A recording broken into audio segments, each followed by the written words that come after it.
Hi everyone, welcome back to Raven Relics. I hope that this video finds you well.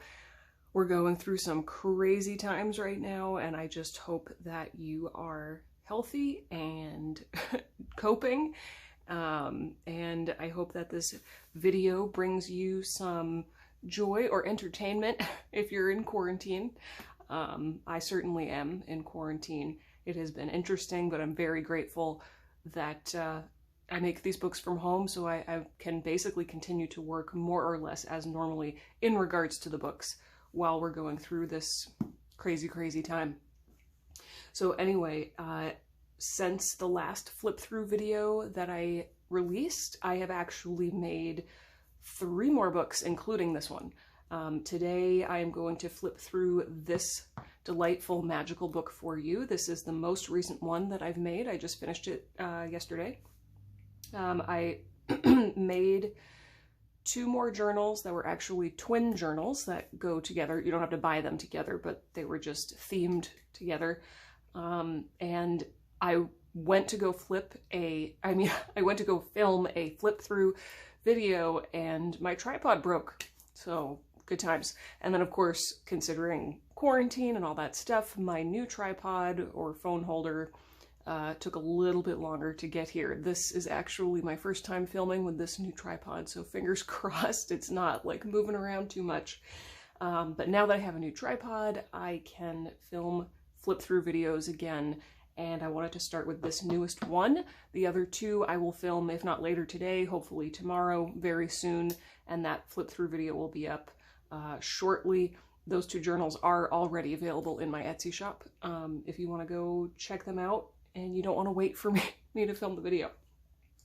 So anyway, without further ado, let's just get right into it. This will be probably a relatively quick flip through. This is a mostly blank, I guess you could say semi-blank journal, so it wouldn't take too long. Let's get right into it. Sorry, silk closure, per usual. All the foundational materials are always the same, but I have to say them. Professional bookbinder's board for the covers. Archival grade adhesive, 100% Irish linen wax thread for the binding, and 50-pound drawing paper for the text block. This is a chunky book. It is 300 pages total, front and back. I love that. It's pretty thick. I mean, most people don't really make books that thick, but I mean, I do. So on the cover here, some interesting things going on. This is the first book that I have ever used a stencil to create the cover with. I purchased 4 or 5 different stencils and some fabric pens in both black and gold, and I just basically wanted to dive right into it. I tested it out a couple times and then I just made these covers, and there are some slight, let's say it's not perfectly symmetrical, because when I pushed the fabric pen down without realizing it, it kind of bled underneath a little bit, so I had to go back and fix freehand with the pen. I had to fix some slight imperfections. There's the word, imperfections. But I actually kind of like it. So this is a stencil of some moons, obviously. And I think it looks really good. Honestly, considering that I had to fix some little things by hand, I think it looks great. And again, any teeny tiny imperfections, or, you know, this moon is not exactly symmetrical to that one, it's hardly noticeable. And it kind of gives it that more cozy, handmade feeling anyway. So I absolutely love it. I'm thrilled with the way the stencil came out. This was kind of an experiment, so I'm really happy with it. This red grungy fabric actually came with the slight variations of black and the black speckles. I coffee dyed it on top of that, and then coffee stained it on top of coffee dyeing it. So it was already kind of pre-grungy, but I made it extra super deliciously grungy. So you can see the giant coffee stain there, and then on the back, another big stain. So, all right, here is the spine. I hope I'm centered. Yeah, so I think there's 15 signatures. Like I said, 100% Irish linen waxed thread. This thread is a little bit thicker than the thickness I've used in the past, so it gives it that extra chunky look, which I think is fabulous. And let's go right inside. Let me just make sure I'm centered here. Yep, okay, there we go. So, some new stuff inside as well. I'll talk about that ink splatter in a second. I hope you can see that. So we have a beautiful lace bookmark, black, and it's straight on one end and then tapered at an angle on the other. The end papers of this book are a gorgeous, gorgeous blue, and I really made them super grungy. I in addition to this stencil being kind of an experiment, I also wanted to experiment with the text block itself in this book and the end paper as well, in terms of making it as grungy as physically possible, like just even more grungy than I've ever made before. So these end papers came out gloriously grungy. I don't know if you can see that. They're pale blue, kind of a damask style. And inside the pocket, we have a old map paper that I just folded into the shape of an envelope.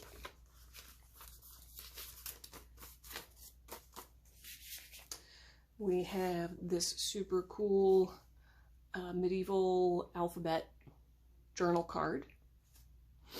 And this also has some of the same stains. We have a big blank purple tag, just a tag, nothing fancy, I just wanted to be there. This medieval illustration I have used before. And then these are super cute. Oh my goodness. So 1, 2, 3, 4, 5, 6, yeah. There's 6 of these little itty bitty teeny tiny medieval themed journal cards. They're blank on the back. And of course, everything I have used the distress ink to make grungy if I didn't coffee stain it. So these cards are just little tiny medieval scenes. And I hope my camera will focus. Okay, whatever. I'm just gonna hold them like this. You can kind of see it like that. Yeah, it's like there's castles and horses and knights and all kinds of stuff. They're super cute. And I wanted to include them all. So I just fanned them out like that in the pocket. Now on this side, oh my goodness. So this is basically the same fabric, black fabric pen that I used to make the stencil, but what I did is I figured out a way to create an ink splatter effect with the fabric pen. You hold the fabric pen down, which releases the ink, which is what you're supposed to do, but then you're supposed to release the pressure and use it per normal.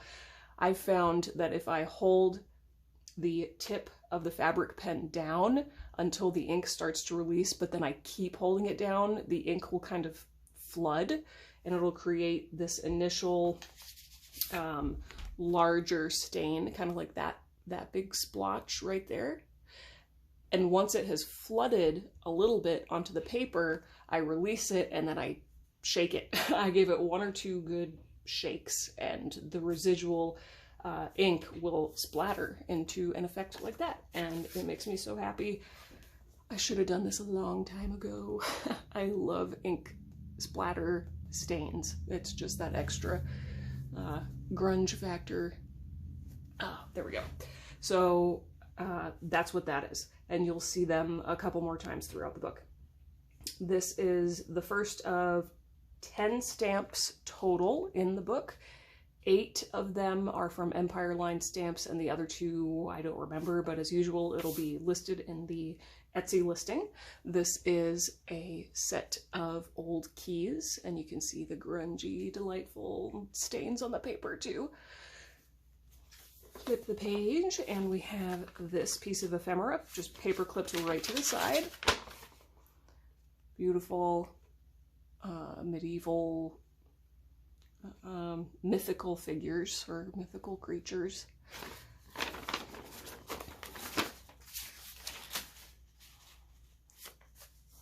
And more delightful coffee. Obviously the coffee dyed paper has had baking soda added. It always does. Baking soda reduces the acidity. So again, I tried to make it as grungy as possible. You'll notice lots of coffee stains, several burns, several pieces of paper I literally just tore randomly, and then like I showed you the ink splatters as well. Part of me wanted to see if I could somehow replicate like blood stains or like a splatter of blood, but I never quite figured that one out. I will though. I think that would be really cool. It has to be the right book. I don't just want like random blood stains for no reason. Here is a cute little tag. I believe that's some Tim Holtz paper. Here's one of those pages that I literally just ripped straight down. Another Empire Line stamp. This is an hourglass with wings.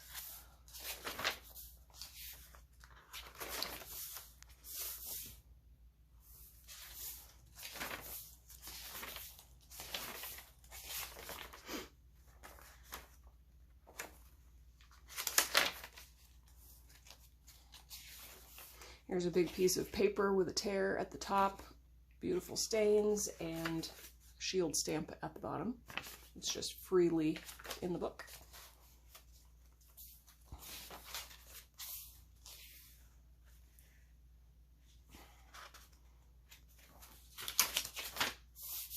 Oh, this paper turned out, this is like the perfect, if every book that I made had stains like how this has. Every once in a while there's a book that has particularly amazing stains, and I think over time I've narrowed it down to an exact process. So if I want to make a batch of paper that has like no stains and it's just a perfect smooth sort of like sepia tone, there's one way of doing it. If I want a little bit of more grungy stains, then I can do it another way. And if I want a stack of paper that's super grungy like this, just delightful, then that's a whole nother way of coffee dyeing paper. And this is definitely my preferred method. I'm gonna try to recreate this level of grunge with every book from now on. This is like the bare minimum of grunge I feel I want all my books to have. So here's just, this is just a coffee dyed envelope, blank inside, nothing to it. I paper clipped it to the side. Delightful stains.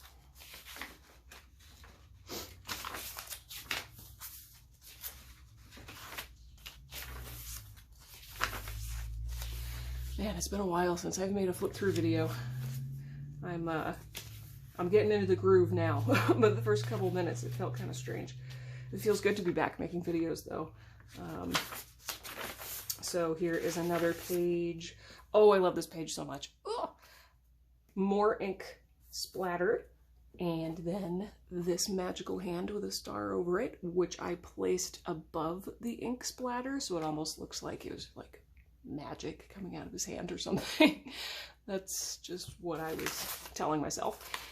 More incredibly grungy. I literally just crumpled this paper all up and then let it dry that way. More ink splatter.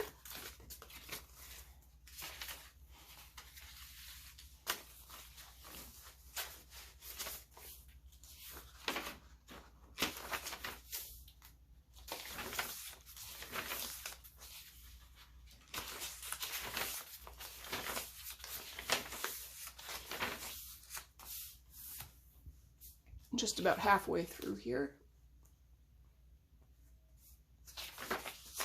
Another big burn mark.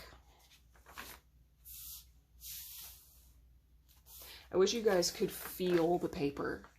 Maybe the sound of the pages turning is enough for you to get an idea, but it's just this 50-pound drawing paper that I use is just, it's amazing quality paper to start with, and then when I coffee dye it, it's so smooth and thick, and it's just, I love this paper.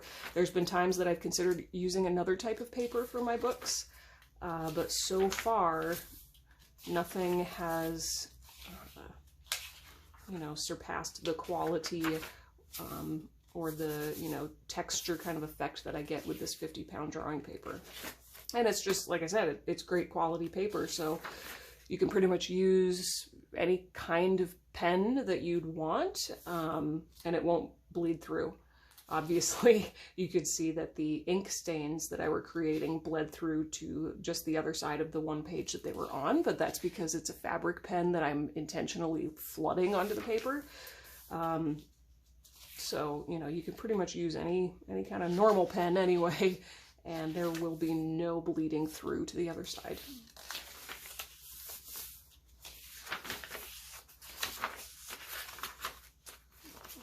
All right, so I think we're coming up to almost there. Okay, here's a bookmark, just coffee dyed, black, kind of pretty, has like a frame in the center.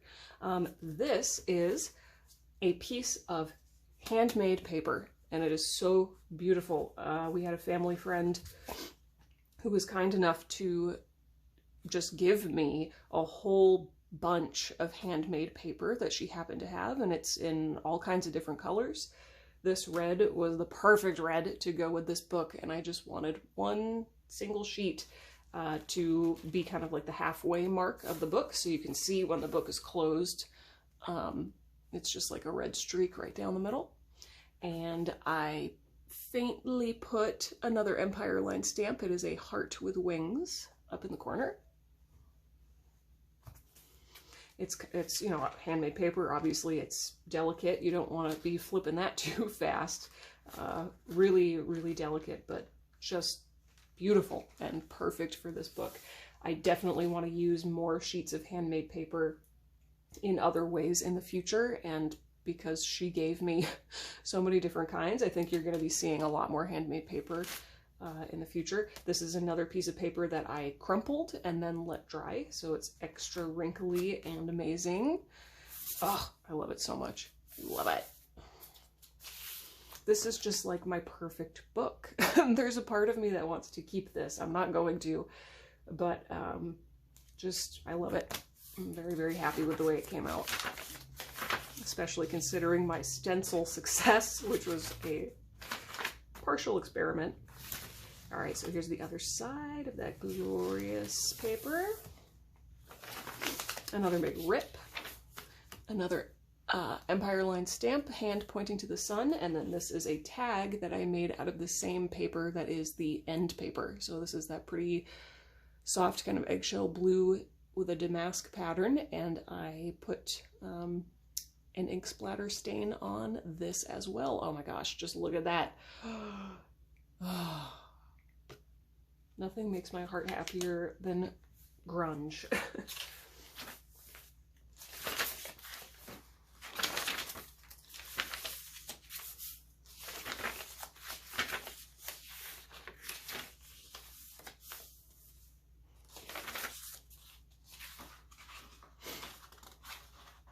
I know I probably don't need to flip through every single page, but I'm going to. Hopefully it's a little like ASMR. Is that what it's called, right? ASMR? Yeah.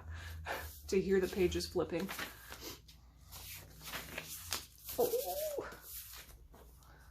Just love it.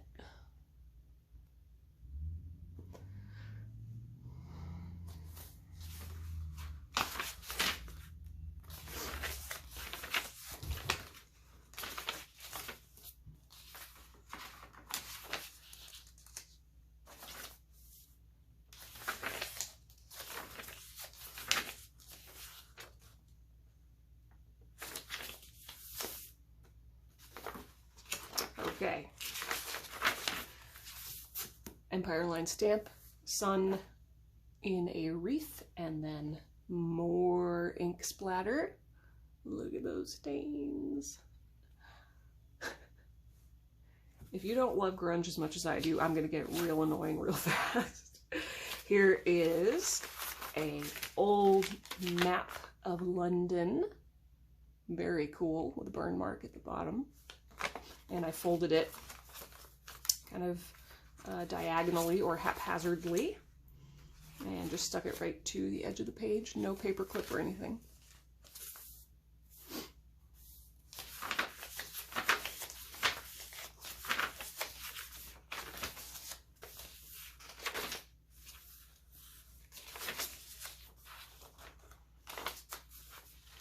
big water stain on this page. Another huge rip.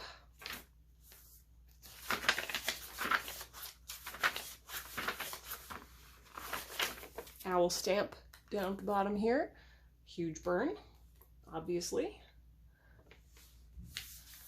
Another tag, just blank, coffee dyed.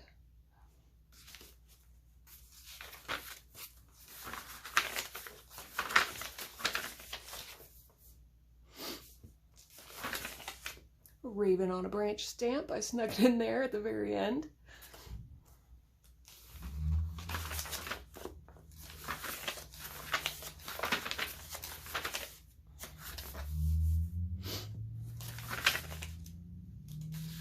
I love stains like this.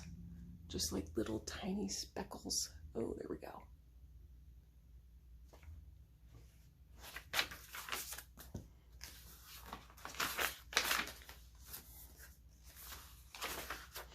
Antlers coming out of a crown, another Empire line stamp.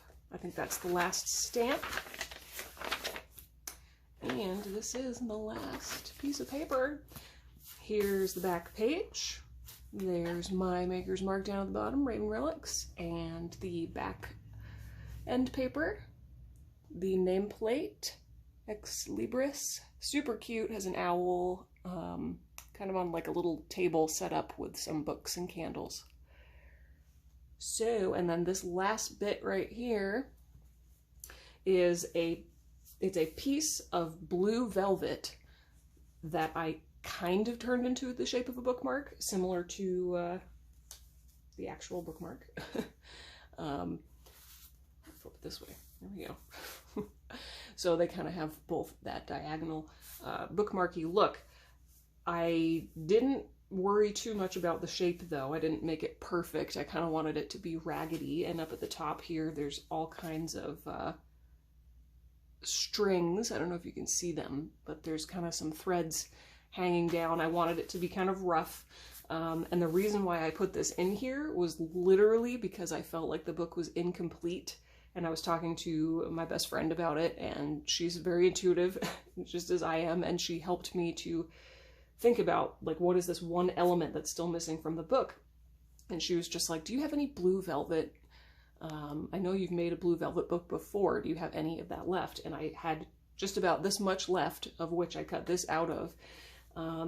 And I didn't know what I wanted it to be, whether it was going to be a velvet pocket or what, or I didn't know. But in the end, I just decided I'm going to leave it kind of as like a bookmark. You know, velvet pockets are kind of hard to cut, you know, to be perfectly flush with the side. And this was a last minute decision for me to throw in there. And I totally love it. So it's just a blue velvet bookmark that I put right here at the end. So that is that.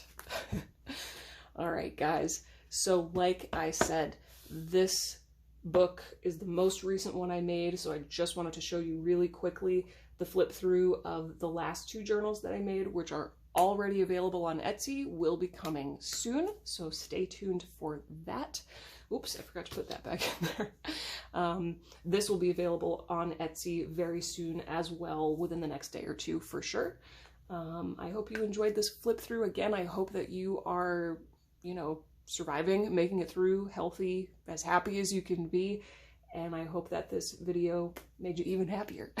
So until next time, guys, thank you so much for watching. I'll see you then. Bye.